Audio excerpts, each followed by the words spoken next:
ஐயா எங்கட வளம் போகுது, ரெண்டாவது எங்கட வாழ்வாதாரம் போகுது. நாங்கள் தேடிக்கொண்டிருக்க சொத்து போகுது, எங்களுக்கு தொழில் சொத்து போகுது. நாங்கள் சொத்து அளித்து எந்த பக்கத்துல வந்து சேர்றது ஐயா? நாங்கள் வெறும் இயந்திரத்தையும் சிறிய படகையும் வைத்திருந்து எந்த வலையும் இல்லாமல் நாங்கள் என்னென்ன ஐயா சீவிக்கிறது? எங்கட மக்களுக்கு நாங்கள் என்னென்னு சொல்லுவோம்? நீங்கள் போறதும் பேசி போட்டு வாரதும் உங்களுக்கு சொகுசான வாழ்க்கையா? நீங்கள் போறீங்க வாரீங்க, இதெல்லாம் கேட்குது. அமைச்சர் வந்து ஒரு அமைச்சருடைய அமைச்சர் வந்து அந்த கூட்டத்தில் உங்களுக்கு ஒரு அலுவலகம் காட்டப்பட்டது. நீங்கள் அலுவலகம் பார்த்தீங்கன்னா தானே ஒரு 5 சொல்லி உங்களுக்கு எங்களுக்கு அமைச்சர் காட்டுவேன். அந்த வகையில் உங்களுக்கு அது பண்ணி ஒத்துக்கொள்றீங்க தானே. எங்களுக்கு தொடர்ந்து இந்த பிரச்சனையால எங்களுக்கு கூட வேலை செய்ய முடியாத வேலைக்கு எங்களோட மக்கள் மிகவும் பிரச்சனைப்படுறாங்க.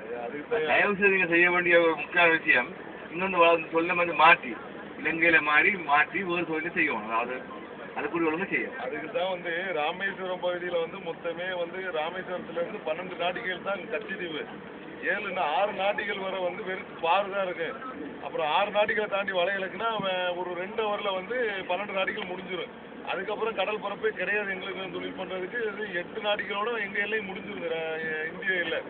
இதுக்காக இப்படி பிரச்சனை வருது. 3-4 பேரும் பேச்சுவார்த்தைக்கு வந்திருக்கோம். நிலைமைகள் சரியில்லாமல் இருக்குன்னு சொல்லி தான் எங்கள் கவர்மெண்ட்டில் சொல்லி நாங்களே வந்து இந்த ஆழ்கடல் ஃபிஷிங் போகிறதுக்கு, இந்த அந்தமானோ இல்லை நாகப்பட்டினம் ஏரியாவுக்கு நாங்கள் ஆழ்கடல் ஃபிஷிங் போகிறதுக்கோ, அப்புறம் தென்கடல் அரபிக்கடலில் போகிறதுக்கு தனுஷ்கோடி பகுதியில் எங்களுக்கு ஒரு சேனல் வேணும், நாங்கள் அந்த போட்டு பொத்துக்கிட்டு போகிற மாதிரி, நாங்கள் அங்கே லோப்பில் போயிடுவோம் அப்படின்னு சொல்கிற மாதிரி நாங்களும் எல்லாமே ரெடி பண்ணிக்கிட்டு தான் இருக்கிறோம்.